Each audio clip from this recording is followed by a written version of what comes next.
Sophie didn't listen. Oh no. She refused to let Tycho's doubts or the restrictions placed on women of her time hold her back.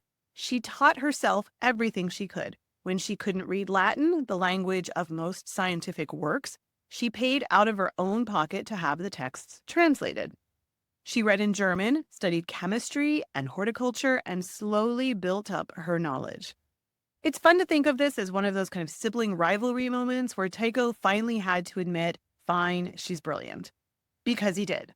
Sophie's determination won him over, and by 1572, when Tycho made his famous discovery of the new star, what is now known as SN 1572, a supernova that was 7,500 light years away, Sophie was right there helping him observe and measure it. So let's set the scene. It's a crisp, dark night at Heravad Abbey, a remote old monastery where Tycho had been living and building his instruments. Tycho, staring up at the constellation Cassiopeia, notices something strange, a new star, brilliantly bright and unmoving. Unlike planets, it doesn't shift positions. Unlike other stars, it's too dazzling to ignore. This was something no one had recorded before, and it absolutely thrilled him. And who does Tycho call to come see it? His sister Sophie. Sophie's only about 13 years old at the time. There she is, standing in the darkness, her brother pointing excitedly at the sky. It's brighter than Venus, he tells her. Sophie squints, tilts her head, and marvels at it. This star, or nova as Tycho called it, was more than just a pretty sight. It challenged centuries of thinking. According to Aristotle's teachings, the heavens were unchanging, constant, perfect. A new star appearing out of nowhere completely upended that idea. It was, in a word, revolutionary. For Tycho, it was the discovery of a lifetime. For Sophie, it was one of her first recorded moments standing at her brother's side, participating in the very work that made him famous. And let's just remember, this was all done without telescopes, relying on sharp eyes and handmade instruments. Sophie didn't just look at the stars, she actually helped to measure their positions and their distances, painstakingly noting observations that would form the foundation of Tycho's astronomical theories. It should be noted that in England, Queen Elizabeth was also seeing the star. Astronomers in England were also looking at it. John Dee was working on it. Like everybody in Europe saw this new star, but Tycho was the one who measured it, and Tycho and his sister were the ones who measured it and actually came up with what it actually was.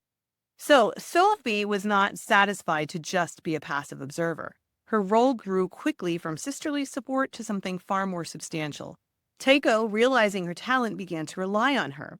By the time of a lunar eclipse in 1573, Sophie was fully involved in recording the observations and calculations. It's a fascinating image, this teenage girl in the 16th century, surrounded by instruments that Tycho had made himself, contributing to work that would reshape astronomy. Sophie's interests extended beyond stars. She immersed herself in fields like alchemy and horticulture, areas that, while dismissed today as pseudoscience, were highly regarded back then.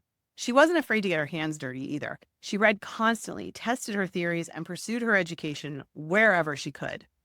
People began to take notice. By the late 1570s, she was a known figure among astrologers and scholars, producing charts for wealthy patrons who needed guidance. Because, of course, in those days, wealthy patrons would ask astrologers to make their charts to help them figure out things. Like John Dee made a chart for Elizabeth to figure out her coronation day. So it was actually something that wealthy people would do to consult an astrologer. Now, while Sophie was making her mark in astrology and the sciences, she was also navigating life as a woman of her time. In 1579, she married a nobleman called Otto Thott. He was a wealthy landowner from Eriksholm, and they had one son together, Tage.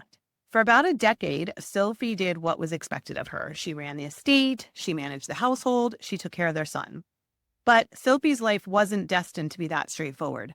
In 1588, Otto died, leaving her a young widow with a child to raise.